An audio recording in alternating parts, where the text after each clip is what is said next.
आज आपण बघणार आहोत टॉपिक नंबर 4 जो की आहे थर्मोडायनामिक्स. जास्त न वेळ घालता डायरेक्टली पॉइंटवर येतोय. थर्मोडायनामिक्स तुम्हाला माहिती आहे की हा टॉपिक असा आहे की तो केमिस्ट्रीमध्ये पण आहे आणि फिजिक्समध्ये पण आहे आणि इम्पॉर्टंट पण आहे तितकाच. थर्मल प्रॉपर्टीज ऑफ मॅटर हा 11th टॉपिक होता.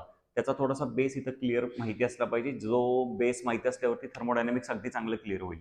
तर ह्याचा जो सुरुवातीचा पार्ट आहे, मी शिकवायच्या आधी सांगायला लागलो, ह्याचा जो सुरुवातीचा पार्ट आहे थर्मोडायनामिक्सचा तो तो प्लीज व्यवस्थित करा. कारण की तिथंच मेन खरा टॉपिकचा रिझन मेन मिनिंग लपलेला असं म्हणायला काही हरकत नाही. कारण ज्या बेसिक डेफिनेशन्स आहेत त्या खूप महत्वाच्या आहेत. हा टॉपिक स्टार्ट व्हायच्या आधीच सांगतो की इम्पॉर्टंट क्वेश्चन्स या टॉपिक मधले कुठले आहेत आणि तिथं जास्त लक्ष दिलं पाहिजे. सगळ्यात पहिला आहे 4 प्रोसेसेस आहेत. दॅट इज आयसोथर्मल, आयसोबारिक, आयसोचोरिक आणि ॲडियाबॅटिक प्रोसेस. फुल एक्सप्रेशन त्याचं व्यवस्थित करायचं आहे. बेसिकली 3 मार्क 4 मार्कचे जे क्वेश्चन्स आहेत ते इथूनच मॅक्सिमम येतील.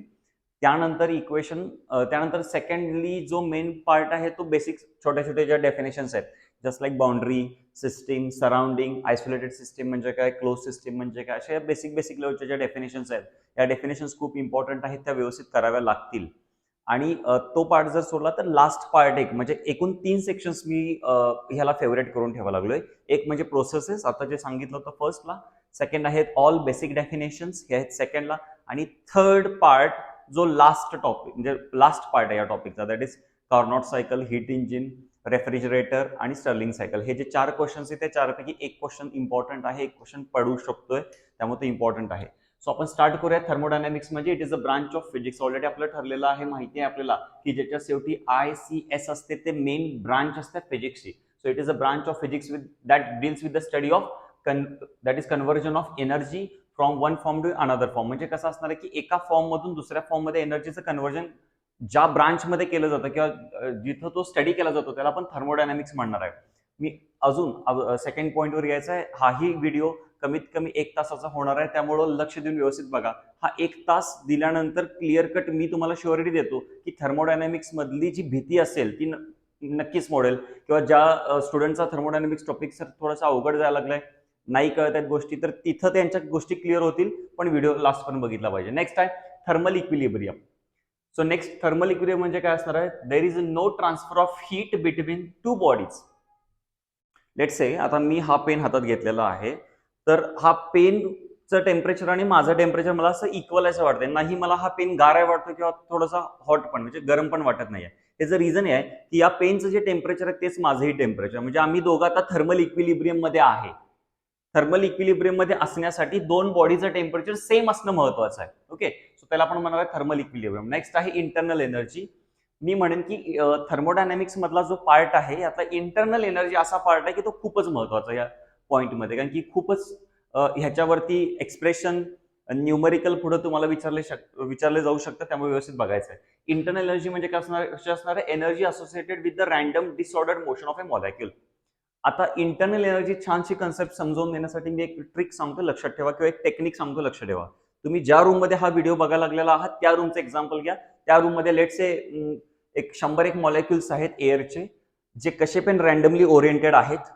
तर त्यांच्या सगळ्या रॅन्डम मोशनची जी डिसऑर्डर रॅन्डम मोशन आहे, म्हणजे त्याला काय ऑर्डर्ड नाहीये, म्हणजे ते 100 मॉलिक्युल्स एका साईडला जायला लागल्यात, इकडे जायला लागल्यात, असं काय नाही, रॅन्डम मोशन आहे. तर त्या रॅन्डम मोशनची एनर्जी म्हणजे काय असणार आहे, सगळ्यांची मिळून एनर्जी म्हणजे काय असणार आहे, इंटरनल एनर्जी. इंटरनल एनर्जी आपण म्हणणार आहे. नेक्स्ट आहे, इथं थोडंसं महत्वाचं होतं, हीटची एक डेफिनेशन पण आहे. Heat is a form of energy also called as thermal energy. म्हणजे जे टेम्परेचरला रिलेटेड जी एनर्जी असणार त्याला आपण हीट म्हणणार आहे. त्यानंतर थोडंसं एक इम्पॉर्टंट पॉईंट आहे की 2 bodies should be in a contact and 2 bodies should be at a different temperatures. हे हीट ट्रान्सफर व्हायच्या कंडिशन आहे. जरा लक्ष द्या इकडे व्यवस्थित. हीट कधी ट्रान्सफर होते, एका बॉडीतनं हीट दुसऱ्या बॉडीला कधी ट्रान्सफर होते, जेव्हा त्या 2 बॉडीचा कॉन्टॅक्ट असायला पाहिजे आणि एका तरी बॉडीचं टेम्परेचर काय पाहिजे, म्हणजे जास्त पाहिजे. कळायला लागले का बघा. नेहमी हीट हॉट बॉडीकडून कोल्ड बॉडीकडे ट्रान्सफर होते. जरा व्यवस्थित समजून घ्या. नेहमी हीट कुठून कुठं हॉट बॉडी टू कोल्ड बॉडीकडे हीट ट्रान्सफर होते. सपोज ह्या 2 बॉडी आहेत, लक्षात द्या इकडं, या ए आणि बी बॉडी आहे.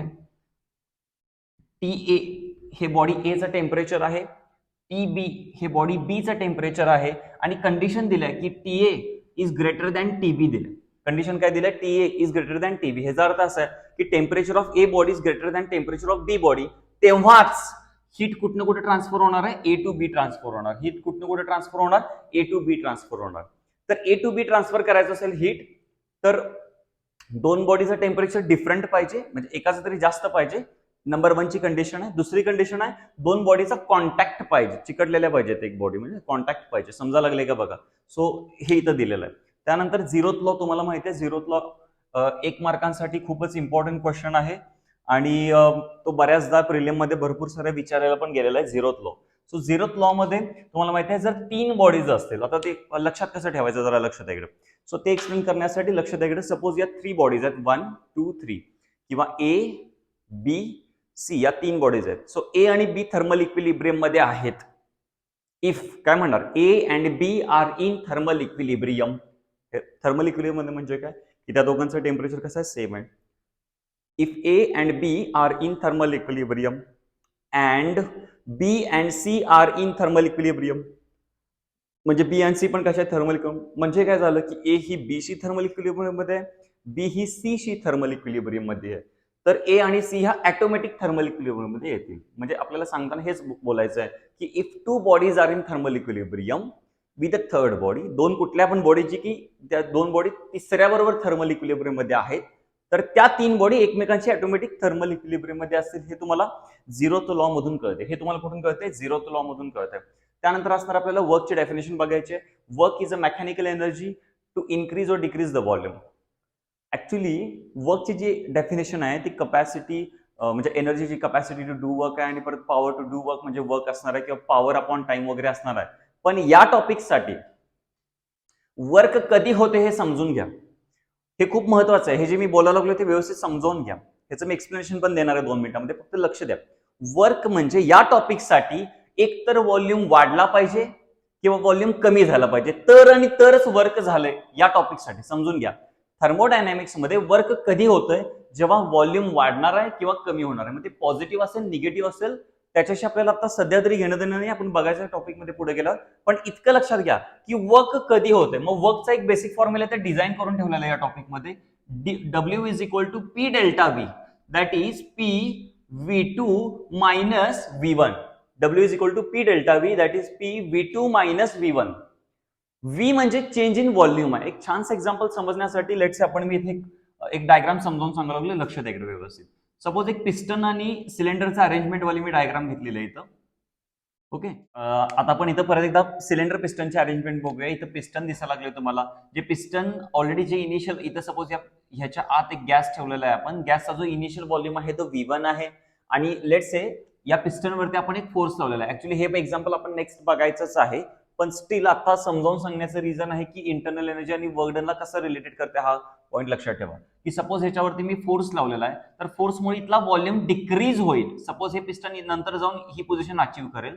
सपोज असं मानून चला की पिस्टन थोडंसं आत येईल, म्हणजे नंतरचा व्हॉल्यूम त्याचा हा V2 असेल. कळायला लागले का बघा. सो V2 च्या वेळी व्हॉल्यूम असणार आहे, थोडक्यात त्याचा व्हॉल्यूम चेंज झाला. व्हॉल्यूम चेंज झाला, देअरफॉर डेल्टा V ची व्हॅल्यू काहीतरी येणार आहे. प्लस असू दे मायनस असू दे, डझंट मॅटर, फक्त काहीतरी येणार आहे. त्यामुळे तिथं वर्क डन होणार आहे. मग या टॉपिकमध्ये वर्क डन होण्यासाठी काय महत्वाचं आहे? चेंज इन व्हॉल्यूम होणं महत्वाचं आहे. लक्षात ठेवा काय महत्वाचं आहे? चेंज इन व्हॉल्यूम होणं महत्वाचं आहे. तो व्हॉल्यूम पॉझिटिव्ह साईडला असू दे निगेटिव्ह साईडला असू दे त्याचा प्रश्न नाहीये, फक्त इतकं लक्षात ठेवा. हे एक्झाम्पल इम्पॉर्टंट होतं. सो हे वर्क डन आहे. त्यानंतर थर्मोडायनॅमिक सिस्टीम आहे, कलेक्शन और ग्रुप म्हणू शकताय, which have ability to exchange energy with the surrounding. एक असा रिजन आहे किंवा असा एक स्पेस आहे की तिथं आपण काय होणार आहे की तिथून बाहेर एनर्जी सराउंडिंगशी तो एनर्जी ट्रान्सफर करण्याची त्याची ॲबिलिटी आहे. सराउंडिंग म्हणजे काय? Anything that is not a part of system, म्हणजे ह्याचा पार्ट नाही आहे त्याला आपण सिस्टीम म्हणणार. एक छानशी डायग्राम समजून घ्या ही व्यवस्थित. एक सिस्टीम आणि ह्याला सराउंडिंग म्हणणार आहे आपण, किंवा एन्व्हायरमेंट पण म्हणतोय आपण. टेक्स्टबुक मध्ये मे बी एन्व्हायरमेंट असेल, नोट्स मध्ये एन्व्हायरमेंट असेल, कन्फ्युज होऊ नका. सिस्टीम म्हणजे काय असणार आहे? ठराविक रिजन असणार आहे, स्पेस असणार आहे, की तो जो स्पेस असणार आहे तो त्याची ती ॲबिलिटी आहे की एनर्जी ट्रान्सफर करू शकते ते कुणाशी? सराउंडिंगशी. त्या रिजनला आपण म्हणतोय थर्मोडायनॅमिक सिस्टीम. त्यानंतर सराउंडिंग म्हणजे काय असणार आहे? एनिथिंग म्हणजे भरपूर सारं की जे सिस्टीमचा पार्ट नाही आहे. जे सिस्टीमचा पार्ट नाही आहे ते सगळं सोडून काय असणार आहे? सराउंडिंग असणार आहे. आणि बाउंड्री म्हणजे इमॅजिनरी लाईन असणार आहे. It is not exactly line. तिथे कशी खरोखरची लाईन वगैरे नसणार आहे, फक्त इमॅजिनरी गोष्ट आहे ही. त्यामुळे imaginary line between system and surrounding ह्याला आपण म्हणणार आहे बाउंड्री. सो अगेन हे बाउंड्रीवाला वाचून घ्या. नंतर हे 3 डेफिनेशन पटकन एकदा रिडिंग करून घ्या. इम्पॉर्टंट आहेत त्या 3ही डेफिनेशन. तुम्हाला ऑलरेडी मी सांगितलेलं आहे की डेफिनेशन वाला एक पूर्ण सेक्शन आहे, ऑल बेसिक कन्सेप्ट आहेत त्याच्यामध्ये. तर ऍक्च्युली आपला तो पार्ट सगळ्यात पहिला आपण स्टार्ट केलेला आहे. त्यानंतर प्रोसेसेस आहेत, त्यानंतर हीट इंजिन वगैरे बघायचं आहे. हा इकडचा पार्ट थोडासा राहिलेला होता, इथं झिरोतला आपण बघितला. त्यानंतर सिस्टीम बघितलं. सिस्टीम मध्ये 3 टाइप्स आहेत. ओपन सिस्टीम महत्वाचे आहे, त्यानंतर क्लोज्ड सिस्टीम आहे आणि त्यानंतर आयसोलेटेड सिस्टीम आहे. 3 सिस्टीम्स आहेत. सो ओपन सिस्टीम म्हणजे काय होणार आहे, मी म्हणेन हे पण करा आणि टेक्स्टबुक मध्ये पण ना बेस्ट डायग्राम दिलेली आहे. ती डायग्राम जरी व्यवस्थित लक्षात ठेवली तरी इनफ आहे. So system which allows the transfer of heat and matter with or both, म्हणजे दोन्ही पण काय करू शकतोय, मॅटर करू काय करू शकते, ट्रान्सफर. बऱ्याच जणांचं काय चुकतं ह्याच्यामध्ये सांगतो. हा जो क्वेश्चन आहे ऍक्च्युली तुमच्या हातातला क्वेश्चन आहे, पण तुम्ही कुठं चुकताय सांगतो. तुम्ही असं म्हणताय की ओपन सिस्टीम म्हणजे अशी सिस्टीम आहे की ती हीट आणि मॅटर काय करते, ती एक्झॉस्ट करते किंवा बाहेर टाकते. ते ऍक्च्युली वन वे, म्हणजे सिस्टीम कडनं सराउंडिंगला फक्त जात नाही, दोन्हीकडे एक्सचेंज हा शब्द महत्वाचा आहे किंवा ट्रान्सफर हा शब्द महत्वाचा आहे. इथं हा जो ट्रान्सफर शब्द आहे तो खूप महत्वाचा आहे. ट्रान्सफर म्हणजे काय, एक्सचेंज. कळायला लागले का, दोन्हीकडनं पण यायला पाहिजे, ना की फक्त सिस्टीम मधून सराउंडिंग मधून, असं नाही, असं नसलं पाहिजे. सो दोन्हीकडनं असलं पाहिजे, त्याला आपण म्हणतोय ओपन सिस्टीम. त्यानंतर क्लोज सिस्टीम म्हणजे काय महत्वाचं आहे, a system which transfers only energy but not the matter. Matter transfer करत नाहीये, इथं असणारे दोन्ही पण होत नाहीये. बरोबर. पहिल्या केसमध्ये मॅटर आणि एनर्जी दोन्ही पण ट्रान्सफर होणार, दुसऱ्या केसमध्ये फक्त एनर्जी ट्रान्सफर होणार आणि तिसऱ्या केसमध्ये काहीच नाही होणार आहे. तर त्याला आपण आयसोलेटेड सिस्टीम म्हणतोय. त्यानंतर आपल्या या बेसिक डेफिनेशन चालू झालेले आहेत, म्हणून लक्ष द्या. ऑलरेडी सांगितलेलं आहे की डेफिनेशन वाला एक सेक्शन आहे फुल, आणि त्यानंतर आहे प्रोसेसेस वाला. ही प्रोसेसेसचं एकदम सुरुवात आहे एकदम. ओके. सो आयसोबारिक, आयसोचोरिक, ॲडियाबॅटिक, आयसोथर्मल, या 4 प्रोसेस लिहून ठेवा. यावर्षी परीक्षेला यापैकी एक कुठलं तरी असणार आहे. हे 4 क्वेश्चन, या डेफिनेशन पैकी एक क्वेश्चन आणि हीट इंजिन, म्हणजे हे जे शेवटचा लास्ट जो सेक्शन आहे, हीट इंजिन, रेफ्रिजरेटर, हे किती वेळा मी सांगायला लागलोय बघा, कारण की ते तितकं इम्पॉर्टंट आहे. माझ्या फिजिक्सच्या IMP क्वेश्चनच्या व्हिडिओमध्ये पण हे मी क्वेश्चन सांगितलेले आहेत. ते जर तुम्हाला व्हिडिओ माहिती नसेल तर माझ्या व्हिडिओच्या लिंकमध्ये जावा, तिथं ते तुम्हाला नक्की मिळेल व्हिडिओ. नक्की फिजिक्सच, केमिस्ट्री, बायोलॉजी पण आहे. सो आयसोबारिक प्रोसेस आहे. आयसोबारिक प्रोसेससाठी प्रेशर कॉन्स्टंट असते. आयसोबारिक प्रोसेससाठी काय कॉन्स्टंट असते, प्रेशर कॉन्स्टंट. जर प्रेशर कॉन्स्टंट असेल तर डेल्टा पी 0. सर डेल्टा म्हणजे काय हो, डेल्टा आपण फिजिक्समध्ये चेंज या अर्थानं वापरला गेलेला या टॉपिकमध्ये. सो डेल्टा पी म्हणजे P2 minus P1 is equal to 0. ह्याचा अर्थ समजावून घ्या. ह्याचा अर्थ असा आहे की डेल्टा P0 कधी येणार आहे, जेव्हा प्रेशर कॉन्स्टंट असणार आहे. प्रेशरची व्हॅल्यू आता पण तेवढीच आहे, अजून थोड्या वेळानंतर तेवढीच होणार, अजून 1 तासाने तेवढी, 2 तासाने तेवढी, म्हणजे प्रेशर चेंज होत नाहीये. मग प्रेशर चेंज होत नाही म्हणजे पहिलं प्रेशर नंतरचं प्रेशर यातला डिफरन्स किती असणार आहे, तर 0 असणार आहे. सिमिलरली आयसोचोरिक प्रोसेससाठी काय कॉन्स्टंट आहे, व्हॉल्यूम कॉन्स्टंट आहे, तिथे डेल्टा V0 येणार आहे. सो सेम आयसोथर्मलसाठी डेल्टा T0 येणार. तुम्हाला बहुतेक कळालं असेल, मी एक करून दाखवले. सेम, मला वाटत नाही ह्याची गरज आहे. सो व्हॉल्यूम कॉन्स्टंटला काय येणार तुम्ही, V2 minus V1 constant, V2 minus V1 0. Sorry, आयसोथर्मलसाठी काय येणार, T2 मायनस T1 0. ॲडियाबॅटिक थोडंसं लक्षात ठेवावं लागेल. ॲडियाबॅटिक प्रोसेसमध्ये काय लक्षात ठेवायचं आहे, ॲडियाबॅटिक मध्ये हीट कॉन्स्टंट असते. ॲडियाबॅटिक मध्ये काय कॉन्स्टंट असते, हीट कॉन्स्टंट असते. Therefore delta Q is equal to 0. Adiabatic साठी काय कॉन्स्टंट आहे, हीट कॉन्स्टंट आहे. देअरफॉर डेल्टा Q तिथं काय असणार आहे, 0 असणार आहे. लक्षात ठेवा. ओके, 4 इम्पॉर्टंट पॉईंट आहेत ते. नेक्स्ट पार्ट आपण बघूयात. येस, नेक्स्ट पार्ट बघूयात. येस, नेक्स्ट पार्ट बघत असताना तुम्हाला 4 प्रोसेस ऑलरेडी झालेल्या आहेत. आता थोडंसं रिव्हर्सिबल आणि इरिव्हर्सिबल प्रोसेस एक समजावून घ्या. रिव्हर्सिबल म्हणजे ज्या प्रोसेसेस म्हणजे त्याचे रिॲक्टंट आणि प्रॉडक्ट एकमेकाला रिव्हर्स होऊ शकतात. रिव्हर्स होऊ शकतात म्हणजे कसं असणार आहे, रिव्हर्सिबल प्रोसेस म्हणजे कसं असणार आहे, both system and surrounding returns to their original state. System आणि सराउंडिंग हे म्हणजे ओरिजिनल स्टेटला जाऊ शकतात, त्याला रिव्हर्सिबल म्हणतोय आपण. त्यानंतर इरिव्हर्सिबल म्हणतो. इरिव्हर्सिबल म्हणजे कसं असणार आहे, system and surrounding do not returns to their original state. System and surrounding do not म्हणजे तिथं काय होणार आहे, रिव्हर्स, म्हणजे ओरिजिनल स्टेटला अजिबात जाणार नाही आहेत. सो या टॉपिकमध्ये आता थोडंसं लक्ष द्या इकडे, हे महत्वाचं आहे. या टॉपिकमध्ये जे न्यूमरिकल बेस्डचे क्वेश्चन्स आहेत, त्या न्यूमरिकल बेस्डच्या क्वेश्चनला हा पार्ट खूप IMP आहे. सो आपण असं म्हणूयात की हा VIMP आहे जर न्यूमरिकल पडलं तर. VIMP फॉर न्यूमरिकल कोणासाठी आहे, ते न्यूमरिकलसाठी इम्पॉर्टंट आहे. जर शांत वाचून घ्या. हे काय वाचल्यानंतर पण, रिडिंग केल्यानंतर पण छान कळेल, व्यवस्थित समजावून घ्या. इथे energy is transferred to a system. System gains energy gains energy, therefore energy is positive. Therefore energy is positive. आता इथं बी बघा, energy is transferred from a system, system loses energy, therefore it is negative. आता चला लक्ष द्या इकडे. Suppose हे समजावून सांगण्यासाठी मी एक आर्बिट्ररी शेपची कन्सेप्ट घेतलेली, एक सिस्टीम घेतलेली आहे, व्यवस्थित लक्ष द्या इकडं. आणि बेसिकली तर काय सांगितले, energy is transferred to a system. Energy इथं आलेली आहे, म्हणजे आलेली कुठून असणार, ती सराउंडिंग पासून आलेली असणार आहे. काय लागले का बघा. So energy is transferred to a system from the surrounding. असं जर असेल तर तिथं एनर्जी पॉझिटिव्ह घ्यायची, लक्षात ठेवा. एनर्जी काय घ्यायची तुम्हाला तिथं, पॉझिटिव्ह. आता ह्याच्या अपोजिट करा. जर एखाद्या सिस्टीम मधून सराउंडिंगला एनर्जी जात असेल तर तिथे एनर्जी काय घेणार, निगेटिव्ह घेणार. तिथे एनर्जी काय घेणार आहे, निगेटिव्ह. इथं बघा, सिस्टीम एक्सपांड्स, म्हणजे सिस्टीम जर एक्सपांड झाली, आता हे कन्सेप्ट समजण्यासाठी परत मगाचीच मी डायग्राम सांगितलं, लक्ष द्या इकडे व्यवस्थित. आता तुम्हाला इथे विचारले वर्क डन पॉझिटिव्ह कधी, वर्क डन निगेटिव्ह कधी. छानपैकी लक्ष द्या इकडे, 2 मिनिटात क्लिअर होते सगळं. आधीच सपोज हे मगाचं ऑलरेडी मी एक्झाम्पल दाखवण्याचा प्रयत्न करतोय, लक्ष द्या. हे एक सिलेंडर आहे, सिलेंडरमध्ये हे पिस्टन ऑलरेडी या पोझिशनला आहे, व्यवस्थित लक्ष द्या इकडे. आधीचा व्हॉल्यूम त्याचा V1 आहे. आधीचा व्हॉल्यूम किती आहे त्याचा, V1. हे पिस्टन आहे, ओके, हे पिस्टन आहे. इथं गॅस मॉलिक्युल्स आहे. आधीचा व्हॉल्यूम आहे तिथं V1 आणि मी खालून जराशी इथं हीट देतो. ह्याला काय देतो, हीट दिल्यामुळे इथं व्हॉल्यूम गॅस असल्यामुळे गॅस काय होणार, एक्सपांड होणार. एक्सपांड झाल्यानंतर ऑब्व्हियसली काय होणार, त्याची जी पिस्टनची पोझिशन असणार आहे ती थोडीशी मागं गेलेली असणार आहे. लक्ष द्या इकडं. आपण कन्सिडर करूया की तो पिस्टन इथे गेलाय, म्हणजे त्याचा व्हॉल्यूम किती झालाय, V2 झालाय. त्याचा व्हॉल्यूम किती झालेला आहे तिथं, V2. त्याचा व्हॉल्यूम किती झालेला आहे तिथं, V2. काय लागले का, गॅस काय झाला इथं, एक्सपांड झालाय. मगाशी मी वर्क डनचं एक इक्वेशन सांगितलं, work done is equal to P V2 minus V1. Work done is equal to काय सांगितलं, P V2 मायनस V1. जरा चेक करा. आता इथं बेसिकली ही सिस्टीम आहे, ही पण सिस्टीम आहे, आणि हे सराउंडिंग आणि हे पण सराउंडिंग आहे. ओके, सिस्टीम आणि सराउंडिंग मधला पहिला फरक समजून घ्या. जेव्हा सिस्टीम एक्सपांड होते, इथं काय झालंय, सिस्टीम इनिशियल व्हॉल्यूम किती आहे, छोटा आहे. फायनल व्हॉल्यूम किती आहे, मोठा आहे. जेव्हा सिस्टीम एक्सपांड होते त्यावेळी V2 हे मोठं आहे, मोठ्यातनं छोटं मायनस केलंय बघा. एक स्ट्रॉंगर बिगर व्हॅल्यूतनं स्मॉलर व्हॅल्यू मायनस केल्यानंतर वर्क डन काय आला पाहिजे, पॉझिटिव्ह यायला पाहिजे. वर्क डन काय आला पाहिजे, पॉझिटिव्ह. चेक करा व्यवस्थित, वर्क डन काय आला पाहिजे, पॉझिटिव्ह. याच्या उलटा विचार करा, ऑलरेडी इतका व्हॉल्यूम असलेली एक सिस्टीम आहे, त्यानंतर मी बाहेरून प्रेस करतोय, व्हॉल्यूम कमी झाला, तर कमी झाला म्हणजे हे त्या केसमध्ये V2 असणार, V2 छोटा असणार, V1 मोठा असणार. लेस व्हॅल्यूतनं तुम्ही स्ट्रॉंग व्हॅल्यू म्हणजे मोठी व्हॅल्यू मायनस करायला लागले तर वर्क डन निगेटिव्ह येणार. हेच तिथं दिलेलं आहे. सिस्टीम ज्यावेळी एक्सपांड होते त्यावेळी वर्क डन पॉझिटिव्ह असतं.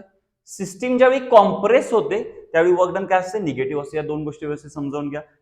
एकूण हे 4 साइन कन्व्हेन्शन खूप महत्वाचे आहेत. ईच्या जागी क्यू जरी म्हटलं तरी चालेल. इथे या टॉपिक मध्ये एनर्जी लाच हीट म्हणतात, तर लक्षात ठेवा, कन्फ्युज होऊ नका. त्यामुळे ई क्यू हे एकच आहे, कन्फ्युज होऊ नका. इथं क्यू म्हणजे पॉझिटिव्ह, क्यू म्हणजे निगेटिव्ह. हे सर, तर हे 4 महत्वाच्या स्टेप्स होत्या ह्याच्यातल्या, ज्या की समजणे खूप महत्वाचे. हे समजले नसेल तर प्लीज रिपीट करा, 2-3 मिनिटं जितके झाले असतील आणि परत बघा, कारण की न्यूमरिकलला इम्पॉर्टंट आहे हे, भरपूर न्यूमरिकलला इम्पॉर्टंट आहे. नेक्स्ट आपण पॉईंट बघूया, तिथे transfer of heat and energy वगैरे आहे, तर लक्ष द्या इकडे. ट्रान्सफर ऑफ हीट किंवा एनर्जी म्हणूया बिटवीन सिस्टीम अँड सराउंडिंग. आता कशी ट्रान्सफर होते, इथं काय सांगितलेलं आहे, इथं बघा, चला चेक करा. इथं सिस्टीमचं जे टेम्परेचर आहे ते TS आहे, सराउंडिंगचं टेम्परेचर आहे TE. TE का हो सर, कारण की इथं टेम्परेचर ऑफ एन्व्हायरमेंट म्हटलं, इथं सराउंडिंग म्हटलेलं नाहीये, टेम्परेचर ऑफ एन्व्हायरमेंट म्हटले. मग अशी सांगितले, कन्फ्युज व्हायचं नाहीये. एन्व्हायरमेंट आणि सिस्टीम एकच आहे. So temperature of environment. So इथं एनर्जी इज ट्रान्सफर्ड फ्रॉम म्हणजे सराउंडिंग टू सिस्टीम, म्हणजे कुठनं यायला लागल्या बघा, इथून म्हणजे बाहेरून आत यायला लागले. त्यावेळी सिस्टीम गेन्स एनर्जी, मगाशी सांगितलेलं होतं. आणि इथं काय होतं, सिस्टीम लुजेस एनर्जी. म्हणजे इथं क्यू पॉझिटिव्ह कधी येणार, जेव्हा heat supplied to the system असणार आणि heat rejected from the system असणार, त्यावेळी हीट निगेटिव्ह येणार. इम्पॉर्टंट होतं. Heat supplied to the system, heat आलेली आहे सिस्टीम मध्ये, हीट पॉझिटिव्ह घ्यावं लागेल.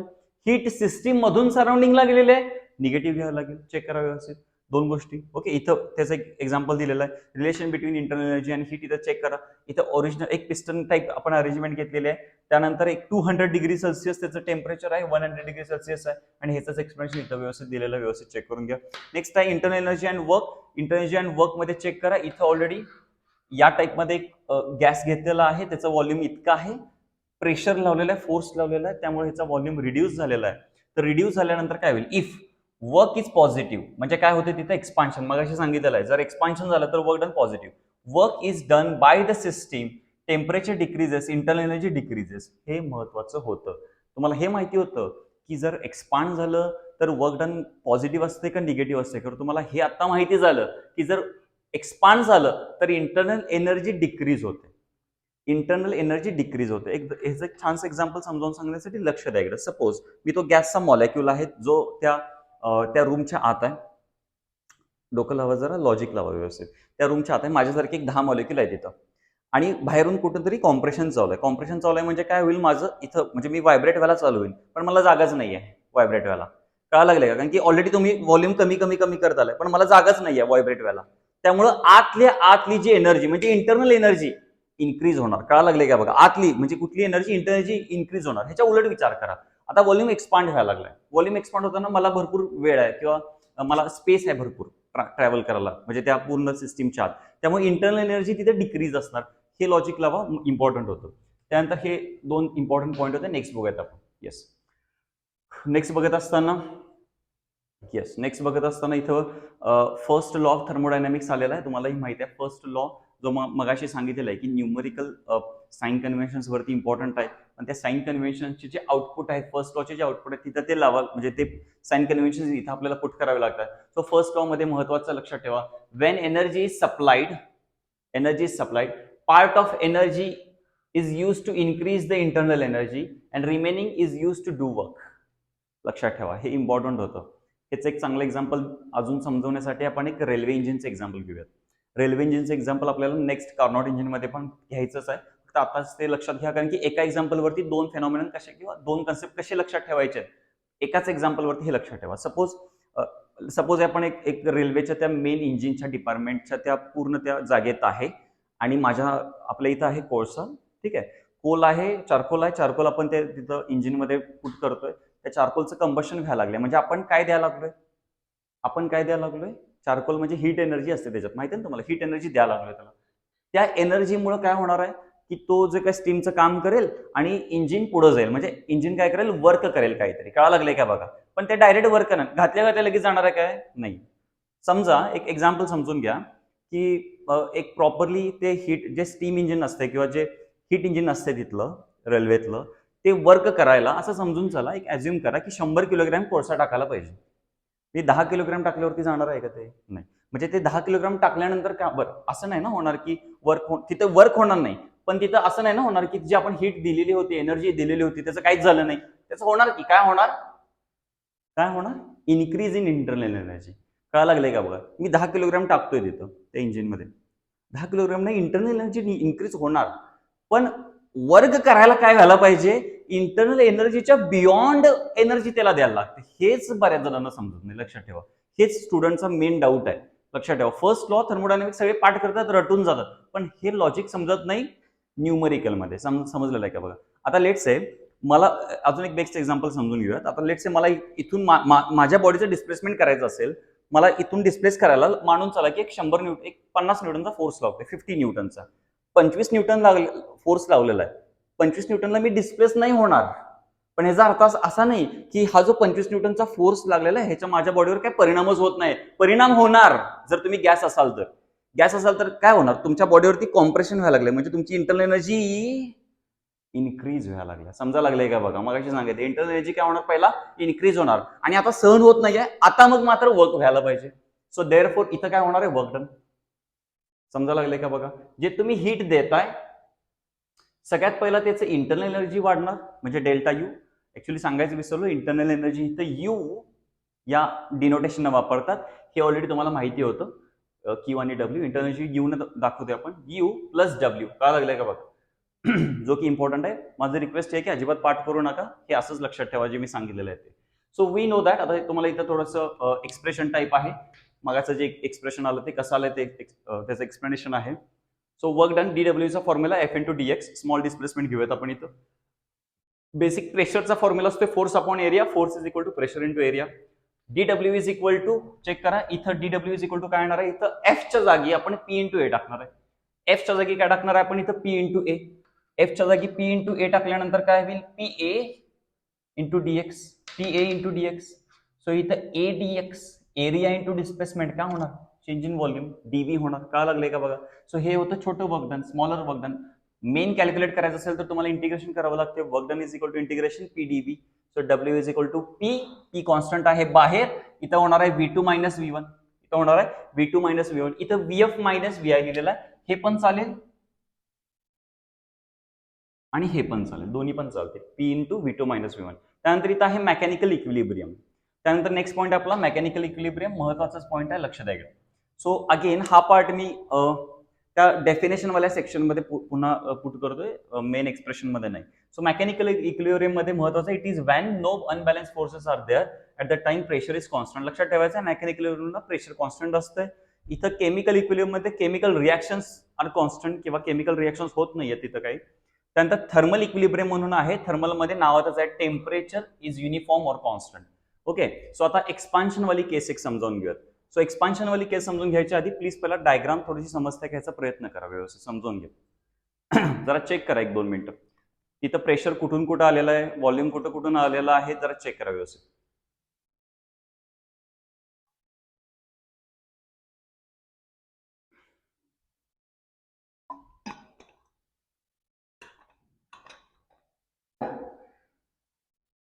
येस. सो एक्सपान्शन मध्ये आता इथे चेक करा. एक्सपान्शनला थोडंसं व्यवस्थित लक्ष द्या की मी फसवू शकतो तुम्हाला. मी म्हणजे एक्झाम्पल तिथं जे न्यूमेरिकल किंवा क्वेश्चनला येईल ते फसवू कसं शकते बघा. इथं कसं आहे, व्हॉल्यूम आधी V1 होता, चेक करा. असा ग्राफ काढला. आता मी तुम्हाला विचारलं की इथं या प्रोसेसमध्ये काय लागलंय काय बघा. इथं हे P आहे, हे V आहे. आपलं पहिलं कॉमन सेन्स, आपलं काय म्हणतात, आपला सिक्स सेन्स असं सांगतोय सर ग्राफ खालती आलाय बघा. म्हणजे काय झालं तिथं sir, work done sir negative आहे किंवा वर्क डन कसं असणार आहे सर, निगेटिव्ह आहे, कारण की सर ग्राफ खालती आलाय. बाळ लक्ष दे इकडं. इथं आधीचा व्हॉल्यूम हा V1 होता, नंतरचा व्हॉल्यूम हा V2 आहे. समजा लागलंय का बघा. मला सांगा, हा इनिशियल व्हॉल्यूम आहे, हा फायनल व्हॉल्यूम आहे. तुम्हाला वर्क डन काढायचं आहे. वर्क डनचा फॉर्म्युला आहे P delta V. P delta V म्हणजे काय असणार आहे, P into V2 minus V1. जरा चेक करा, V2 मोठा आहे का V1 पेक्षा, V2 मोठा आहे का V1 पेक्षा, तर आहे. तर V2 मोठा आहे, त्यामुळे V2 म्हणजे एक काय म्हणणार त्याला, मोठ्या व्हॅल्यूतनं छोटी व्हॅल्यू मायनस करायला लागलाय. तर इथं आन्सर ह्याचं पॉझिटिव्ह येणार इंटू P. म्हणजे वर्क डन काय येणार तुमचं, जरा सांगा. वर्क डन येणार आहे पॉझिटिव्ह. मी मगाचपासून हे 3-4 वेळा सांगितलेलं आहे, कारण की आपल्याला तितका टाइम लागतच ते समजून घ्यायला. सो वर्क डन इथे येणार आहे पॉझिटिव्ह. तो वर्क डन पॉझिटिव्ह कधी येणार, ज्यावेळी व्हॉल्यूम एक्सपांड होणार. समजून घ्या, ज्यावेळी व्हॉल्यूम एक्सपांड होणार. ह्याच्या अपोजिट साईडला आपण इथे चेक करायचं आहे. तर लक्ष द्या इकडं, हेच मी समजावून सांगायला लागलो, फक्त व्यवस्थित समजावून घ्या. हे प्रेशर आहे, हे व्हॉल्यूम आहे आणि ग्राफ असा आलेला आहे. ओके. फक्त ॲरो महत्वाचे, त्याच्यात ॲरो महत्वाचे आहेत, ॲरो महत्वाचे आहेत. सो आधीचा व्हॉल्यूम इतका होता V1 आणि नंतरचा व्हॉल्यूम इतका झालाय V2. तुम्ही प्लीज असा हाईट वाईज व्हॉल्यूम पकडू नका. व्हॉल्यूम या साईडला वाढत निघा लागलाय, प्रेशर या साईडला वाढत निघा लागलाय. आधीचा व्हॉल्यूम म्हणजे V1 इतकं होतं, चेक करा, हे V1 होतं. त्यानंतर हे होतं V2. वर्क डनचा बेसिक फॉर्म्युला कुठला माहिती आपला, P delta V, P V2 minus V1. आता चेक करा, V2 लहान आहे, V1 मोठा आहे, त्यामुळे छोट्या व्हॅल्यूतनं मोठी व्हॅल्यू मायनस करायला लागलाय. छोट्या व्हॅल्यूतनं मोठी व्हॅल्यू म्हणजे स्मॉलरतनं बिगर व्हॅल्यू मायनस करायला लागलाय. बेसिकली व्हॉल्यूम इथे निगेटिव्ह येणार, त्यामुळे तुमचं वर्क डन निगेटिव्ह राहणार. का लागलंय का बघा, तिथे वर्क डन काय येणार आहे, निगेटिव्ह. म्हणजे वर्क डनच्या 2 केसेस आहेत, work done positive, work done negative. खरं इथं हे समजून घ्या शॉर्ट मध्ये, की एखाद्याचा गॅस एक्सपांड झाला, गॅस कुठल्या सिस्टीमचा एक्सपांड झाला, तर वर्क डन हे 0 पेक्षा जास्त असणार, म्हणजे पॉझिटिव्ह असणार. गॅस जर कॉम्प्रेस झाला तर वर्क डन हे 0 पेक्षा कमी असणार आहे, म्हणजे वर्क डन काय असणार आहे, निगेटिव्ह असणार आहे. तुम्हाला मे बी असं पण येईल, define work done and hence काय म्हणणार आपण त्याला, show the for the work done for the expansion or show that work done for the compression is positive and negative respectively. You have to show that. कसं, मग तुम्हाला हे expression घेऊन show that करावं लागेल, किंवा ते मगाचं गॅस सिलेंडरवाला एक्झाम्पल, पिस्टन सिलेंडरवाला अरेंजमेंटवाला एक्झाम्पल घेऊन शो दॅट करावं लागेल, जे की इम्पॉर्टंट आहे. मे बी हे समजलं असेल. नेक्स्ट पार्ट बघूयात आपण. येस, नेक्स्ट पार्ट बघत असताना थोडंसं आतापर्यंत जे झालेलं आहे ते परत एकदा क्लिअर समजलेलं आहे का बघा. त्यानंतर नेक्स्ट पार्ट आहे, इथं थोडंसं आपल्याला येस, इथं नायदर कॉम्प्रेशन नॉर एक्सपान्शन वाली केसेस समजून घ्यायचं रिव्हर्सिबल प्रोसेसमध्ये. सो इथं आपण बघूयात, इथं काय झालेलं आहे बघा, जरा चेक करा. इथं व्हॉल्यूम V1 आहे, इथं व्हॉल्यूम V2 आहे. म्हणजे ए साठी व्हॉल्यूम कॉन्स्टंट आहे बघा. कळा लागले का बघा. सपोज असं असेल, आता 2-4 केसेस समजून घ्या. इथं काय काय महत्वाचे. इथं मी एकाच ग्राफमध्ये 2-3 गोष्टी समजवण्याचा प्रयत्न केलाय. तुम्हाला ऑलरेडी माहिती आहे की इथं व्हॉल्यूम जर चेंज नाही झाला, व्हॉल्यूम या साईडला वाढत निघा लागलाय. म्हणजे काय होईल की सपोज या साईडला गेलो, व्हॉल्यूम इन्क्रीज होईल. मग व्हॉल्यूम इथं बघा, चेक करा, इथं व्हॉल्यूम इन्क्रीजच नाही होत आहे, डिक्रीज नाही होत आहे. म्हणजे पूर्ण व्हॉल्यूम नाही वाढायला लागलं, नाही कमी व्हायला लागलं. इथं पण व्हॉल्यूम नाही वाढायला लागलं, नाही कमी व्हायला लागलं. व्हॉल्यूम कॉन्स्टंट आहे, देअरफॉर डेल्टा व्ही इथं 0 येणार. डेल्टा व्ही 0 आहे, देअरफॉर वर्क डन इथं काय होणार, 0 होणार. त्यामुळे समजून घ्यायचं की इथं व्हॉल्यूम कॉन्स्टंट असताना वर्क डन तिथं काय असणार आहे, 0 असणार आहे. सो हेच महत्वाचं. इथं रिव्हर्सिबल प्रोसेस बघूयात आपण. रिव्हर्सिबल प्रोसेसमध्ये थोडंसं या गोष्टी समजून घेतलं महत्वाच्या आहेत. रिव्हर्सिबल म्हणजे आपण मगाशी सांगितलेलं होतं की तिथं इनिशियल पॅरामीटर्स आणि फायनल पॅरामीटर्स एक्सचेंज होऊ शकतात. बरोबर, तेच आपण इथं परत बघूयात. सिस्टीम अँड सराउंडिंग रिटर्न इरिव्हर्सिबलला डू नॉट रिटर्न होतं, return to their original state. Okay, and it happens in very slow rate. हे महत्वाचं आहे. हा एमसीक्यू आहे बघा, हा एमसीक्यू आहे की रिव्हर्सिबल प्रोसेस ही म्हणजे त्याचा जे स्पीड आहे ते कसं आहे, ते it is a very very slow rate. म्हणजे it happens at very slow rate. It occurs in forward and reverse processes also on the same path. So जिथे इनिशियल आणि फायनल पॅरामीटर्स सेम आहेत आणि रोड पण same आहे, म्हणजे path पण same आहे, त्याला आपण रिव्हर्सिबल म्हणतोय. हे अजून एक आपल्याला पुढे जाऊन चेक करायचं आहे. व्यवस्थित लक्ष द्या इकडं. सायक्लिक प्रोसेसमध्ये म्हणून एक पॉईंट आहे, आपण मे बी तर त्यावेळी पण बघणारच आहे. फक्त आता समजून घ्या हा पॉईंटला रिलेट कसा करतोय. इथं ए आणि बी या दोन पॉईंट्स आहेत. इथं PV आहे हा पॉईंट, आणि इथं चेक करा की इनिशियल आणि फायनल सेम आहे, पण जो रोड आहे जायचा, जो पाथ आहे, तो पाथ सेम नाही आहे. ज्यावेळी पाथ सेम असेल त्यावेळी ते रिव्हर्सिबल होईल. पाथ सेम नसेल त्यावेळी ते सायक्लिक प्रोसेस होईल. समजून घ्या व्यवस्थित. ओके, ज्यावेळी पाथ सेम आहे त्यावेळी ते रिव्हर्सिबल होईल. पाथ ज्यावेळी सेम नसेल त्यावेळी ते सायक्लिक प्रोसेस होईल. आपल्याला नेक्स्ट मध्ये बघायचं आहे. सो रिव्हर्सिबल प्रोसेसमध्ये system should be free from the forces. लक्षात ठेवायचं. नेक्स्ट आहे because it is very slow. त्याचा जो रेट आहे तो व्हेरी व्हेरी स्लो आहे. एखाद्या सिस्टीमवरती फोर्सेस असतील तर त्याचा स्पीड ऑब्व्हियसली जास्त असणार आहे, पण ते जर स्पीड स्लो आहे तर तिथं फोर्सेस आहेत ते निग्लिजिबल पाहिजेत किंवा नथिंग पाहिजेत. किंवा त्यानंतर आहे इरिव्हर्सिबल प्रोसेस. इरिव्हर्सिबल प्रोसेसमध्ये system and surrounding don't return to their original state. पहिल्या स्टेटला येत नाहीत. Path is different for the forward and reverse. प्रत्येक वेळी पाथ काय असणार आहे त्याचं म्हणजे वेगवेगळं असणार. क्वासिस्टॅटिक प्रोसेस आहे. It is a process which is occur at very slow rate. लक्षात ठेवा, it is a process which is occur at very slow rate. आणि त्याचे कॉजेस आहेत. फ्री एक्सपान्शन आहे, एक्सप्लोजिव्ह केमिकल रिएक्शन आहे, हे त्याचे एक्झाम्पल किंवा त्याचे रिझन्स आहेत की त्याच्यामुळे ते होत आहे. Most process include friction and viscosity and other processes.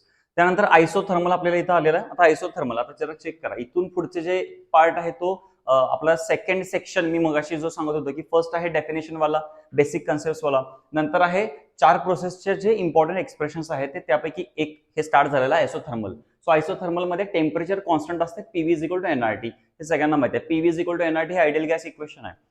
Thermodynamics मध्ये आणि केमिस्ट्रीमध्ये, म्हणजे फिजिक्स आणि केमिस्ट्रीमध्ये डाऊट म्हणजे इतकाच डिफरन्स आहे की इथं हे आयडियल गॅसेससाठी सगळं असणार आहे, तिकडे रिअल गॅसेससाठी असणार आहे. केमिस्ट्रीचे जे थर्मोडायनामिक्स आहे ते रिअल गॅसेससाठी असणार आहे, इथं सगळं आयडियल गॅससाठी. सो आयडियल गॅस इक्वेशन माहिती आपल्याला, PV = nRT आहे. जेव्हा तुम्ही टेम्परेचर कॉन्स्टंट असणार, इथं जरा टेक्निक कशी समजून घ्यायची जरा लक्ष द्या इकडे. तुम्हाला नेहमी इक्वेशन ह्या इक्वेशनचा हेल्प घ्यावा लागेल. PV = nRT. P म्हणजे प्रेशर असणार आहे, V volume, N number of moles, R gas constant, T temperature. So इथं आयसोथर्मलमध्ये टेम्परेचर कॉन्स्टंट आहे, number of moles already constant आहे, हा तरी गॅस कॉन्स्टंटच आहे. इकडचं पण कॉन्स्टंट झाल्यावरती काय होईल, PV = राईट साईडचं सगळंच कॉन्स्टंट झालं. चेक करा, राईट साईडचं सगळंच कॉन्स्टंट झालेलं आहे. त्यानंतर इथं काय होणार आहे, P = constant into 1/V. Check करा, P = कॉन्स्टंट इंटू काय होणार आहे, 1/V. So P is inversely proportional to V. Relation कसं तयार होईल, P is inversely proportional to V. So work done आपण बघूयात. वर्क डनचा बेसिक फॉर्म्युला इंटिग्रेशन PdV. मगाशी सांगितलेलं PV = nRT माहिती आहे. तर इथं PV = nRT पासून V इथं मल्टिप्लाइड आहे, इकडे आल्यानंतर डिवाइड होईल. सो P = काय होईल, nRT/V. P = काय होईल, nRT/V. इथं P च्या जागी मी ते टाकतोय nRT upon V into dV. nRT बाहेर 1 dv अपॉन व्ही राहिलेला आहे.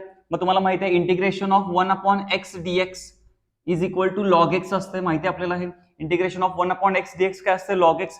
इथं पण काय होईल, nRT ऑलरेडी बाहेर आलं होतं, त्यानंतर इथं 1 अपॉन व्ही चे इंटिग्रेशन व्हायला पाहिजे, लॉग व्ही व्हायला पाहिजे. अप्पर लिमिट लोअर लिमिट टाकून घ्यायचं vf vi. त्यानंतर तुम्हाला माहिती आहे upper limit minus lower limit केल्यानंतर कसं निघणार आहे, किंवा अपॉन मध्ये केल्यानंतर कसं निघणार, nRT log of that is vf upon vi. जेव्हा तुम्ही लॉगचा बेस चेंज करताय त्या दॅट इज 2.303 आपल्याला पुट करावं लागतं nRT log of vf upon vi. आता इथं थोडंसं चेक करा, हे इक्वेशन जे आहे त्याला आपण अजून एका फॉर्म मध्ये लिहू शकतो, प्रेशरच्या फॉर्म मध्ये. व्यवस्थित लक्ष द्या इकडे. इथं pressure is inversely proportional to volume आहे. काय आहे, pressure is inversely proportional to volume. त्यामुळे असं असेल पीआय अपॉन पीएफ घेतला आपण, समजा पीआय अपॉन पीएफ घेतलं तर इथं काय घ्यायला लागेल, इथे इन्व्हर्सली असल्यामुळं व्हीएफ अपॉन व्हीआय घ्यावं लागेल.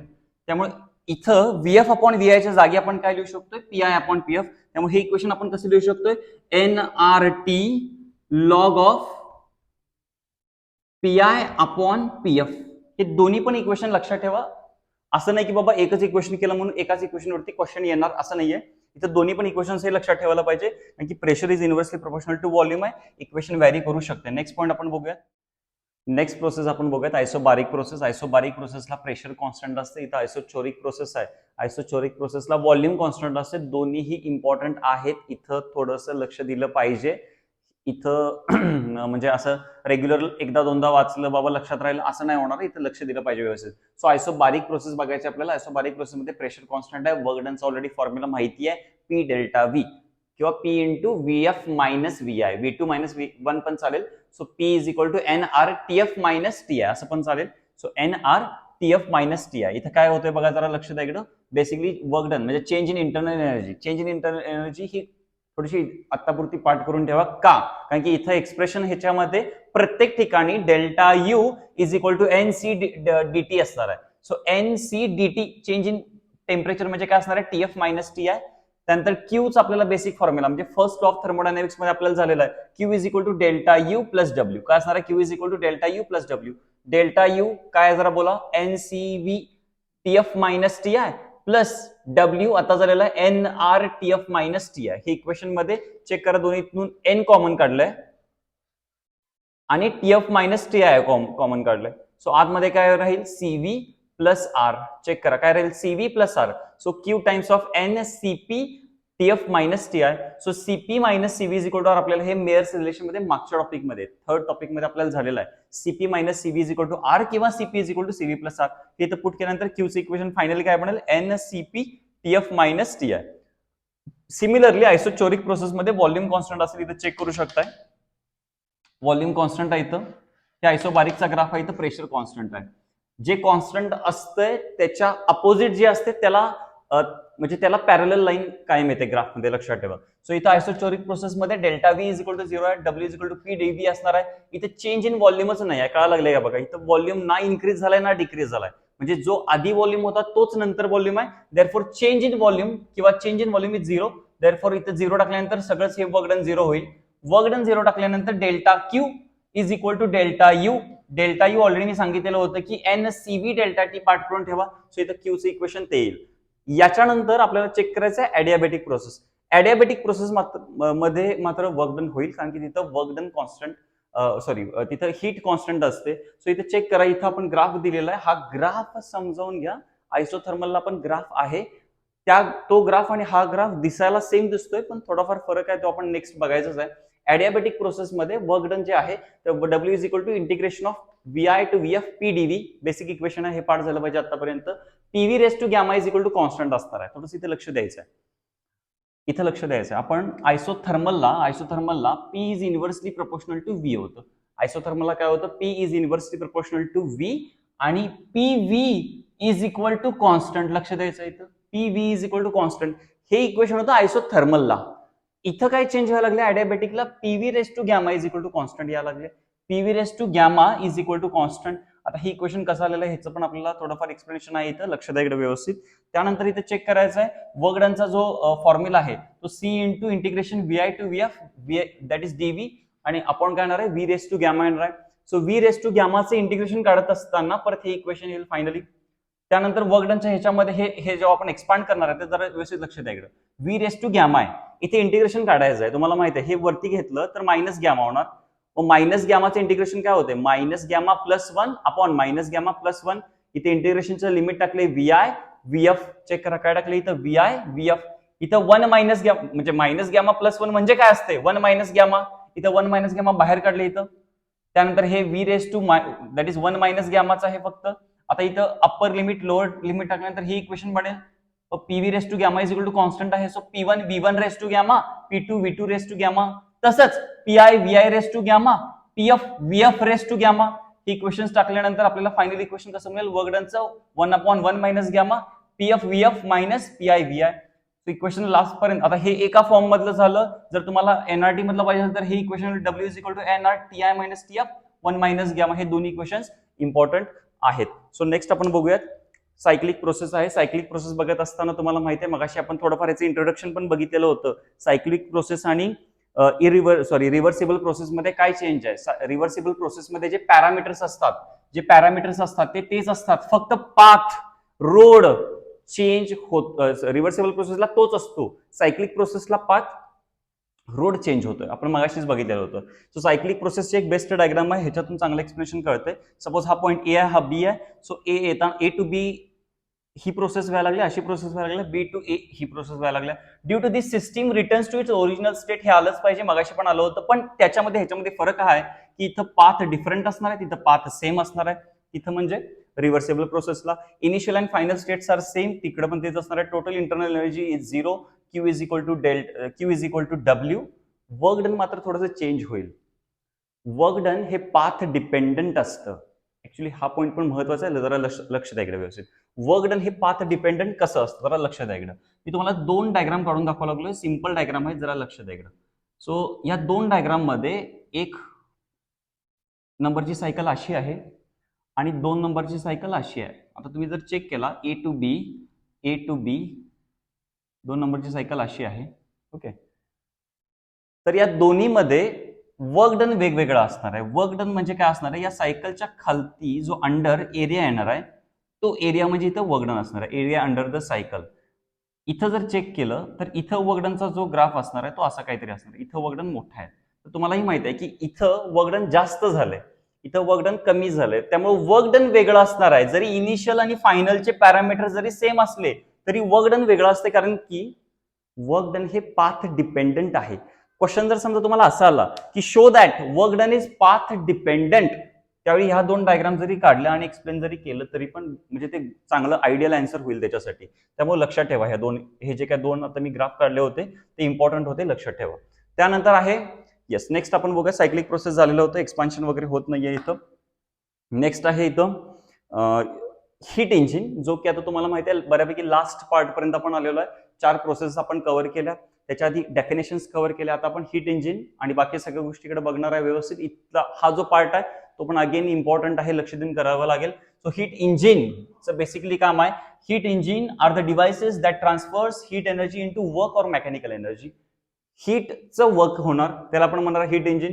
त्यानंतर it is an element of the heat engine, actually हा आहे reservoir. It is a element of the heat engine with working of which substance interact and perform work. काय काय होणार इथं, सबस्टन्स इंटरॅक्ट होणार आणि वर्क काहीतरी करणार. A constant temperature exhaust where excess of the heat is rejected is called as a cold reservoir. म्हणजे heat hot reservoir म्हणजे 2 टाईप आहेत रिझर्वायरचे, hot reservoir to cold reservoir. Reservoir हा कन्सेप्ट खूप इम्पॉर्टंट म्हणण्यापेक्षा थोडंसं समजून गेला, थोडंसं म्हणजे जर व्यवस्थित जर समजून घेतला तर भरपूर त्याच्यात समजून घेण्यासारखं पण आहे. तर एक एक्झाम्पल म्हणून मी सांगण्यासाठी लेट्स से आता हा बोर्ड तुम्हाला एक फायनाईट रिजन पुरता दिसत असेल, पण सपोज या माझ्या बोर्डावरती हा मी पॉईंट काढलाय, या पॉईंट इथे ठेवलाय, या पॉईंटसाठी हा बोर्ड इन्फायनाईट असेल. कळायला लागले का बघा, सेम रिझर्वायरच्या बाबतीत आहे. रिझर्वायर किती मोठा आहे किंवा किती छोटा आहे हे सांगणं ते डिपेंडंट आहे त्या पर्टिक्युलर पॅरामीटर्सवरती जे तिथे दिलेले असतील. पण आताच्या पुरतं आपण हे करूयात की रिझर्वायरचे 2 टाईप आहेत आपल्याला, हॉट रिझर्वायर आणि कोल्ड रिझर्वायर आपण बघायचेच आहेत नेक्स्ट. तोपर्यंत आपण नेक्स्ट म्हणजे हे नेक्स्ट पॉईंट आपण बघूया, different elements of the heat engine. Working substance कुठले कुठले आहेत. सो ऍक्च्युली वर्किंग सबस्टन्स म्हणजे काय असणार, it is called as system. म्हणजे जिथं ते ऍक्च्युली काम करणार आहे, सगळ्या गोष्टी प्रोसेसेस होणार आहेत, त्याला आपण म्हणणार आहे working substance. It can be ideal for the ideal heat engine and for the practical it will be a mixture of fuel, vapour, air असं असणार आहे. कारण की आयडियल गॅस इक्वेशन वगैरे फॉलो करावं लागेल त्या गॅसनं. नेक्स्ट आहे cylinder. Working substance is enclose in a cylinder. There are two types, internal combustion engine आणि एक्सटर्नल कंबशन इंजिन. तर बेसिकली आपलं पेट्रोल इंजिन जे आहे, आपल्या ज्या 2 व्हीलर 4 व्हीलर जे आहेत, तर तिथं त्या इंजिनच्या आत पेट्रोल येते किंवा ते फ्युएल येते आणि तिथं काहीतरी कंबशन होत आहे आणि मग त्याच्यामुळे काहीतरी वर्क डन होतंय, म्हणजे ते इंटरनल कंबशन इंजिन झालं. सिमिलरली एक्सटर्नल कंबशन इंजिन्स पण असतात. तर ते इंटरनल आणि एक्सटर्नल असे 2 टाईप आहेत. त्यानंतर हॉट अँड कोल्ड रिझर्वायर बद्दल आपण ऑलरेडी बघितलेलं होतं. हॉट रिझर्वायरचं इथं टेम्परेचर आपण या टॉपिकमध्ये TH घ्यायचं आहे. कोल्ड रिझर्वायरचं टेम्परेचर TC घ्यायचं आहे. नेक्स्ट आहे working of an heat engine. इथून पुढचा पार्ट खूप महत्वाचा आहे, लक्ष द्या. हा असू शकतो तुमच्यासाठी 4 मार्कांसाठी, व्यवस्थित लक्ष द्या इकडे. वर्किंग ऑफ हीट इंजिन मध्ये working substance absorbs heat from the hot reservoir at a high temperature. So ते समजून घेण्यासाठी व्यवस्थित लक्ष द्या इकडे. ही डायग्राम मला एक्सप्लेन करावी लागेल व्यवस्थित. या डायग्राम मध्ये व्यवस्थित चेक करा. येस, या डायग्राम मध्ये बघितला व्यवस्थित. तर वर्किंग सबस्टन्स मध्ये एक हॉट रिझर्वायर TH या टेम्परेचरला आहे, कोल्ड रिझर्वायर TC या टेम्परेचरला आहे. सो हे इंजिन इथं काम करायला लागले. तुम्हाला काय व्हायला लागले की इथून तुम्ही हीट घ्यायला लागलाय, त्या हीट घेतल्यामुळे त्याचं काही प्रमाणात वर्क झालंय आणि जी उरलेली हीट आहे ती कोल्ड रिझर्वायरला दिली, असं लक्षात ठेवायचं. हीट इनपुट आहे, वर्क आउटपुट आहे. कळायला लागलंय का बघा, ते पण आपल्याला पुढे बघायचं आहे. सो इथं पार्ट ऑफ, इथं बघा, working substance absorb heat from the hot reservoir at high temperature. Because it is at high temperature, part of heat is absorbed by the working substance is converted into heat. Part of it, थोडंफार प्रमाणात जे आपण heat absorb केलेलं आहे, थोडंफार म्हणायला नको, काही त्यातला जो पार्ट आहे, थोडं असं म्हणता येणार नाही, जो त्यातला पार्ट असेल पर्सेंटेज ते डिपेंडंट आहे तुमच्या एफिशियन्सीवरती. तर त्यापैकी काही पार्ट त्याचा वर्क होणार आणि काही पार्ट कुठे जाणार, तो cold reservoir. Remaining is transfer to the cold reservoir. जो QH जो हीट ऍब्सॉर्ब केलेला आहे, QC जो हीट रिजेक्ट केलेली आहे, W जे वर्क झालेलं आहे. सो एका सायकल मध्ये काय काय होते, one single cycle execution steps, thermodynamic steps to restart the next cycle from the initial. So Q is equal to QH plus QC. Total heat किती असणार आहे, QH प्लस QC असणार आहे. सो वर्क डन किती असणार आहे, आलेली किती आहे वरून QH आणि खाली किती गेलेली आहे QC. आता जर चेक केलं तुम्ही इथं व्यवस्थित, सो इथून QH आलेली आहे, त्याचं काही प्रमाणात वर्क डन झालेलं आहे आणि काही प्रमाणात QC झालेलं आहे.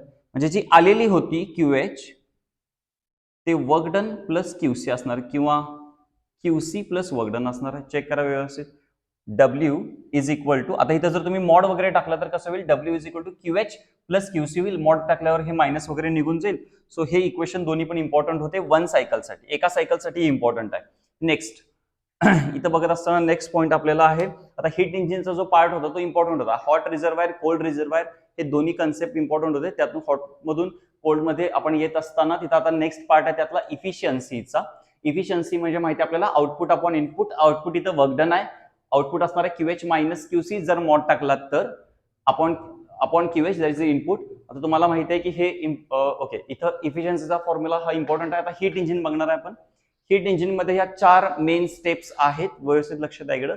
हीट इंजिन समजलं व्यवस्थित आहे का मी काय म्हणतोय, हीट इंजिन समजलं तरच कार्नोट इंजिन समजणार, रेफ्रिजरेटर समजलं तरच स्टर्लिंग सायकल समजणार. हे दोन्ही कन्सेप्ट समजून घ्या. नेक्स्ट पार्ट आपल्याला बघायचा आहे तो हीट इंजिन. हीट इंजिन मध्ये दिसतो तुम्हाला PV डायग्राम आहे. ऍटलिस्ट इतकं गोष्ट तुमच्या हीट इंजिन मध्ये आल्या पाहिजेत, A to B to C D A. तर AB काय आहे, आयसोचोरिक एक्सपान्शन आहे. सर आयसोचोरिक कसं समजलं सर तुम्ही, आयसोचोरिक आहे ग्राफ बघ, स्ट्रेट लाईन आहे. ग्राफ स्ट्रेट लाईन आहे म्हणजे व्हॉल्यूम कॉन्स्टंट आहे. व्हॉल्यूम कॉन्स्टंट कुठल्या प्रोसेसमध्ये असतोय, आयसोचोरिक प्रोसेसमध्ये. एक्सपान्शन आहे हे कसं समजलं सर तुम्हाला, प्रेशर बघ वाढलंय तिथं, काय लागले का बघ, प्रेशर वाढले. जर हे आयसोचोरिक एक्सपान्शन असेल तर हे आयसोचोरिक कॉम्प्रेशन असायला पाहिजे. काय लागले का बघा, एक लक्षात आलं की ऑटोमॅटिक दुसरं लक्षात येते. इथं आयसोथर्मल एक्सपान्शन आहे, हे कुठलं आहे, आयसोथर्मल एक्सपान्शन. मग हे काय असणार, आयसोथर्मल कॉम्प्रेशन असणार.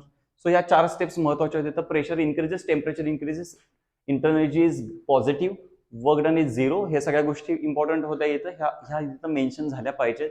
जिथं तुम्ही आता सपोज एखादा क्वेश्चन असेल, describe everything about heat engine, all the processes which is included in that, त्यावेळी मात्र तुम्हाला ह्या सगळ्या गोष्टी तिथं एक्सप्लेन कराव्या लागतील. इथे इंटरनल एनर्जी 0 असते, वर्क डन पॉझिटिव्ह असते इथं, म्हणजे या सगळ्या गोष्टी कळा लागले का, हे डिटेलमध्ये एक्सप्लेनेशन करावं लागेल. त्यानंतर नेक्स्ट पार्ट आहे आपला रेफ्रिजरेटर. येस, रेफ्रिजरेटर बघत असताना अगेन थोडंसं हा कन्सेप्ट समजला पाहिजे. ओके, रेफ्रिजरंट हॉट रिजन आणि कोल्ड रिजन आहे. सो रेफ्रिजरंट, आता थोडंसं जरा ना एक थोडंसं लॉजिक समजावून घ्या. रेफ्रिजरेशनच्या बॅक साईडला, रेफ्रिजरेशनच्या बॅक साईडला ना काम सोपं कुठलं आहे सांगा. एक हॉट रिझर्वायर आहे, एक कोल्ड रिझर्वायर आहे. हॉटमधून हीट काढून घ्यायचे, कोल्डला द्यायचे आहे. आणि हे करत असताना काहीतरी त्यानं वर्क केलं पाहिजे, हे हीट इंजिनचं काम आहे. पण अवघड काय आहे, जेव्हा तुम्हाला माहिती आहे हीट कुठून कुठं फ्लो होते, हॉट पासून कोल्डकडं. दॅट इज ट्रू, म्हणजे हे इथं सोपं आहे. पण जेव्हा आपण रिव्हर्स हीट इंजिन काम करणार, म्हणजे एक हॉट रिझर्वायर आहे, म्हणजे त्याचं टेम्परेचर ऑलरेडी जास्त आहे. हे कोल्ड रिझर्वायर आहे, ज्याचं टेम्परेचर कमी आहे. आणि माझं काम हे आहे की कोल्ड रिझर्वायर मधून हीट घ्यायची आणि मला हॉटला द्यायचे.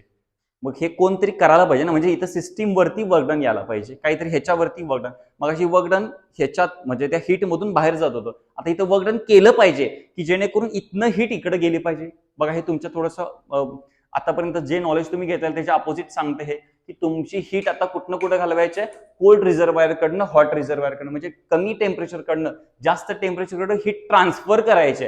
हीट ट्रान्सफर करत असताना ऍक्च्युली हे लॉ प्रमाणे येत नाही, पण इथं करावं लागेल. आणि करत असताना आपल्याला रेफ्रिजरंट इथे यूज करावं लागेल. हाच मेन प्रिन्सिपल आहे रेफ्रिजरेशनचा. So there are devices which converts mechanical work into heat. Heat is carried from cold reservoir, हे लक्षात आलं पाहिजे. मगाशी मी हेच सांगत होतो की कुठून काढली जाते हीट, कोल्ड रिझर्वायर पासून, आणि दिली कुठे जाणार आहे, हॉट रिझर्वायरला. नेक्स्ट असेल by refrigerant. Heat is rejected by the compression and then condensation. Heat pump आहे. It is use to heat chamber or spaces to the desired temperature by the to extract the heat from the cold reservoir. Extract करणार cold reservoir मधून, extract करणार heat pump वापरलाय, आणि transfer करणार आहे hot रिझर्वायरला. हे ते इम्पॉर्टंट आहे. नेक्स्ट पार्ट आपण बघूया. तिथं हे इम्पॉर्टंट होतं, प्रिन्सिपल त्याचं ते समजणं महत्वाचं होतं. इथं नेक्स्ट पार्ट आपल्याला इथं प्रॉपरली त्याची डायग्राम समजून घ्यायची. डायग्राम समजत असताना मगाशी मी म्हटलं बघा, इथं कोल्ड रिझर्वायर आहे. कोल्ड रिझर्वायर मधून हीट घ्यायची आणि द्यायची. ऍक्च्युली हीट ही हॉट टू कोल्ड ट्रान्सफर करते. रेफ्रिजरेशन मध्ये आपल्याला अपोजिट काम करावं लागतं. कोल्ड टू हीट हॉटला गेली पाहिजे, म्हणजे उलट करायचं असेल तर तुम्हाला काहीतरी त्या कोल्ड वरती वर्क डन करावं लागेल. सो डब्ल्यू इथं करावं लागेल. कळा लागलंय का बघा. सो इथं बघूयात आपण, fluid expands at adiabatic process, low pressure, cool gases is heated and then expands, then gas is compress adiabatically, then hot liquid is pass to the out, then बारीक प्रोसेस, आयसोबारिक कॉम्प्रेशन होईल. इथे त्याची छानशी diagram घेतलेली आहे, जरा लक्ष द्या. सो बेसिकली तुम्ही असं म्हणू शकता की आपलं रेफ्रिजरेशन म्हणजे घरातला जो फ्रीज आहे त्याची पण डायग्राम, म्हणजे जे स्कीमॅटिक डायग्राम असेल ती अशी असेल. तर त्याच्या बॅक साईडला कॉईल असेल, इंटरनलला कॉईल असेल, रेफ्रिजरंट पास केला जाईल या कॉईलमधून. त्या कॉईलमधून हॉट रिजन आहे बॅक साईडला, तुम्हाला माहिती आहे. जे आता थोडंसं नवीनला नाही, आपण ज्या जुने जे रेफ्रिजरेटर फ्रीज आहे त्याच्या बॅक साईडला जाडी होती, तिथं थोडंसं टेम्परेचर त्याचं हॉट असायचं. नेहमी का हॉट असायचं, कारण की तिथं हॉट रिजन असायचा. त्यानंतर इथं हाय प्रेशर लो प्रेशरचा पंप आहे, एक्सपान्शन वॉल आहे, त्याचं ते प्रॉपरली त्याचं एक्सप्लेनेशन केलेलं आहे. सो इथं नेक्स्ट पार्ट बघूयात आपण. सेकंड लॉ, फर्स्ट लॉ झालेला आहे, झिरोथ लॉ झालेला आहे. सेकंड लॉ मध्ये दोन स्टेटमेंट खूप महत्वाचे आहेत, केल्विन आणि Clausius statement. Kelvin Planck statement मध्ये काय सांगितलं, it is impossible to extract and heat from hot reservoir and do work and same part of is rejected. म्हणजे त्यातलं इट इज इम्पॉसिबल, म्हणजे क्यूएच पासून हीट एक्स्ट्रॅक्ट करून त्याचं पूर्ण वर्क डन करून त्याचं थोडंफार काय व्हायला पाहिजे, हीट रिजेक्टेड झालं पाहिजे, असं इट इज इम्पॉसिबल. ह्याला और एक आपण असं म्हणूया की देर इज, आता ही तुम्हाला सगळ्यात फेवरेट आहे, हे तुम्हाला बऱ्यापैकी फेमस स्टेटमेंट आहे. असं या जगात कुठलीही मशीन नाही आहे की जे 100% इफिशियन्सीनं काम करते. ऍक्च्युली हेच क्लॉसेस स्टेटमेंटचं, केल्विन प्लँक स्टेटमेंटचं आउटपुट आहे. क्लॉसेस स्टेटमेंटचं आउटपुट थोडंसं मॅथमॅटिकल एक्सप्रेशनला रिलेटेड आहे. It is impossible to for heat to flow from the cold to hot. आपल्याला ऑलरेडी माहिती आहे, इट इज इम्पॉसिबल फॉर हीटला ते अवघड आहे, कोल्ड टू हॉट जाणं खूप अवघड आहे. So without any work. So इथं आपल्याला वर्क डन जे करावं लागेल ते असणार आहे, work done is equal to K म्हणजे असणार आहे कोएफिशियंट ऑफ परफॉर्मन्स. मागच्या स्टेपमध्ये आपल्याला इफिशियन्सी बघायचं होतं, आता आपल्याला के बघायचं आहे. के म्हणजे इथं कोएफिशियंट ऑफ परफॉर्मन्स आहे, क्यूसी अपॉन डब्ल्यू असणार आहे. डब्ल्यू म्हणजे काय असणार आहे, क्यूसी मायनस क्यूएच असणार आहे. नेक्स्ट पार्ट आपण बघूयात. या next part, yes, next part बघत असताना आपल्याला आता ऑलरेडी आपण हीट इंजिन बघितलेलं आहे, रेफ्रिजरेटर बघितलेलं, आता कॉर्नॉट इंजिन किंवा कॉर्नॉट सायकल बघायचे. आणि तुम्हाला माहिती आहे, म्हणजे माझं जर ऐकत असाल तर या वर्षीसाठी कॉर्नॉट इंजिन कॉर्नॉट सायकल खूप इम्पॉर्टंट आहे. तर इथं थोडंसं ना ह्याचं स्लोपी नेचर समजावून घ्या, किती स्लोपी आहे ते समजावून घ्या. इथं प्रेशर आहे, इथं व्हॉल्यूम आहे. तर it is hypothetical engine which has a maximum efficiency. सगळ्यात पहिला हे समजून घ्या की कार्नोट इंजिन म्हणजे काय. हीट इंजिन तुम्हाला ऑलरेडी कळलेलं की हॉट मधून काहीतरी हीट काढणार, त्याचं वर्क करणार आणि थोडंफार आहे ते आपल्याला कोल्डला टाकणार. मगाशी आपल्याला क्लॉसेसने काय सांगितलं की it is impossible to create a 100% efficiency engine. असं इंजिन आपण बनवूच शकत नाही, असं मशीन आपण बनवूच शकत नाही की ज्याचं इफिशियन्सी 100% आहे. राहू दे की, पण ऍटलीस्ट मॅक्सिमम आपण ट्राय करू शकतोय. सो ते ट्राय कसं केलं ते कोण करणार आहे, कॉर्नोट. म्हणजे कॉर्नोट इन द ट्रिब्यूट ऑफ कॉर्नोट आपण ते त्याला दिलेलं आहे. सो इथं हे अशी ती सायकल असायला पाहिजे. त्यामुळे जर अशी तुम्ही हे पाथ फॉलो केला तर तिथं बेस्ट लेवलची तुम्हाला इफिशियन्सी मिळणार. It is a hypothetical engine which has a maximum efficiency. It contains basically two adiabatic process, two isothermal process. So D to A and B to C का लागले का बघा, मगाशी सांगितले adiabatic expansion compression, isothermal expansion compression. इफिशियन्सीचा formula आहे work done upon QH. So 1 minus work done म्हणजे काय असते, QH minus QC upon QH. आता इथं कसं आलं, सो लक्षात आहे इकडे वर्क डन तुम्हाला माहिती आहे QH minus QC upon QH separate divide केलेला आहे. QH upon QH is equal to minus QC upon QH. इथं होणार 1 मायनस QC अपॉन QH. इथं आलेला आहे बघा 1 मायनस QC अपॉन QH कसं आलेला आहे. Q च्या ऐवजी आपण T पण वापरू शकतो, 1 minus TC upon QH. So during this cycle, okay, during heat engine source should be at high temperature and sink should be at low temperature. Sink म्हणजे कोल्ड रिझर्वायर म्हणू शकताय, सोर्स हॉट रिझर्वायर म्हणू शकताय, sink cold reservoir म्हणू शकताय. Carnot refrigerator, yes next part आपण बघूया. Carnot refrigerator is the heat engine which is in the reverse direction. Carnot refrigerator इंजिनच्या रिव्हर्स डायरेक्शन मध्ये काम करणार, वर्कडन खालती येणार, मग अशी वर्कडन वरती होतं.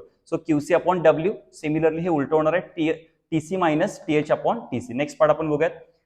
येस, कॉर्नोट इंजिन एक इम्पॉर्टंट पॉईंट होता, हा समजणं खूप इम्पॉर्टंट आहे. 4 मार्कला बऱ्याचदा क्वेश्चन आलेला आहे. स्टर्लिंग सायकल या टॉपिक मधला लास्ट पार्ट आहे, जो की हा पण इम्पॉर्टंट आहे. बरेच स्टुडंट निग्लेक्ट करून टाकतात हा पार्ट, पण चुकून जर पडला तर डायरेक्ट 3-4 मार्क हा तुमचा टॉपिक खाणार आहे. सो स्टर्लिंग सायकल मध्ये ह्या दोन सिमिलरली स्लोप समजणे महत्वाचं होतं. कॉर्नोट मध्ये हा ना थोडासा स्लोपी नेचर होतं बाळते, हे थोडंसं स्लोपी होतं. इथं स्ट्रेट आहे, काय लागलंय का बघा. सो इथं AB isothermal expansion, BC isochoric process, परत CD आयसोथर्मल आणि DA आयसोबारिक एक्सपान्शन आहे. त्यामुळे ह्या गोष्टी समजणे खूप इम्पॉर्टंट आहे स्टर्लिंग सायकलमध्ये. Stirling cycle is use to produce extremely low temperature to liquefy the gases. All the process are reversible here. So इतके सगळे हे जे पॉइंट्स आहेत, हे पॉइंट्स जर तुम्ही 4th टॉपिकचे केला तर नक्कीच हा टॉपिक तुमच्या आवडीचा पण होईल आणि व्यवस्थित समजेल, पण मार्क पण चांगले पडतील. त्यामुळे नेक्स्ट व्हिडिओ आपला लवकरच येतोय, जो की असेल 5th टॉपिक वरती. आपल्या चॅनलला नक्की अपडेटेड राहा आणि 12th च्या स्टुडंटपर्यंत हा व्हिडिओ नक्की पोहोचवा. Thank you for watching.